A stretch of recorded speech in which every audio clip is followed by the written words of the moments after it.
উদয়পুর পৌর পরিষদের চেয়ারম্যান শীতল চন্দ্র মজুমদারের তত্ত্বাবধানে উদয়পুর শহরকে সাজানোর জন্য ইতিমধ্যে বেশ কয়েকটি কাজ হাতে নিয়েছে। বিশেষ করে উদয়পুর রমেশ চৌমুহনী এলাকায় বাজার শেড তৈরি করা, বাজার এলাকায় সুলভ শৌচাগার তৈরি করা যাতে যত্রতত্র মলমূত্র না ফেলতে পারে সাধারণ জনগণ। তাছাড়াও আজক মোটরস ড্রাইভিং স্কুলের নতুন একটি পলক তৈরি হলো উদয়পুর রমেশ চৌমুহনীতে। অযাচক মিষ্টান্ন ভাণ্ডার নামে নতুন একটি মিষ্টির দোকান স্থাপন করা হয়েছে। তার মধ্যে সুস্বাদু খাবার অধিক মূল্য দাম ক্রয় করা যাবে। এদিন প্রদীপ প্রজ্বলন এবং ফিতা কেটে তার শুভ উদ্বোধন করলেন পুরপিতা শীতল চন্দ্র মজুমদার। ওয়ার্ড কাউন্সিলর নুপুর নন্দী সহ আরও বিশিষ্টজনেরা এদিন উপস্থিত ছিলেন।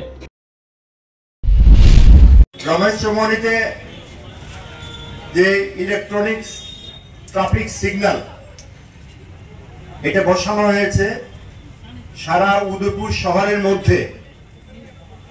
আমাদের রমেশ চৌমুহনী এলাকায় এত বড় একটি জংশন আর সারা উদয়পুর শহরের মধ্যে দ্বিতীয়টি নেই।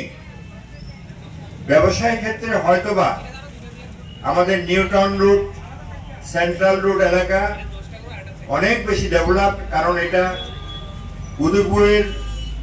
উদয়পুর শহরের নামাঙ্কনের সঙ্গে সঙ্গে এটা উন্নয়নের দিকে চলছিল। ক্রমে এটা আরো উন্নতি বর্তমান স্তরে এসে পৌঁছেছে।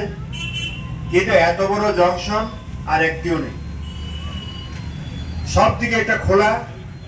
সেই দক্ষিণ ত্রিপুরার শেষ প্রান্ত এবং আমাদের অমরপুর করবুক থেকে গন্ডাছড়া থেকে শেষ প্রান্ত, এদিকে আমাদের একদম আমাদের আমাদের সোনামুড়া মহকুমার মেলাঘর থেকে শুরু করে সোনামুড়া মহকুমার শেষ প্রান্ত পর্যন্ত এটা রয়েছে বিস্তৃত। এখানে আমাদের ন্যাশনাল হাইওয়ে পর্যন্ত বিস্তৃত রয়েছে। আর এখান থেকে পুরো আগরতলা হয়ে একদম ন্যাশনাল হাইওয়ে নং 8 এটা একদম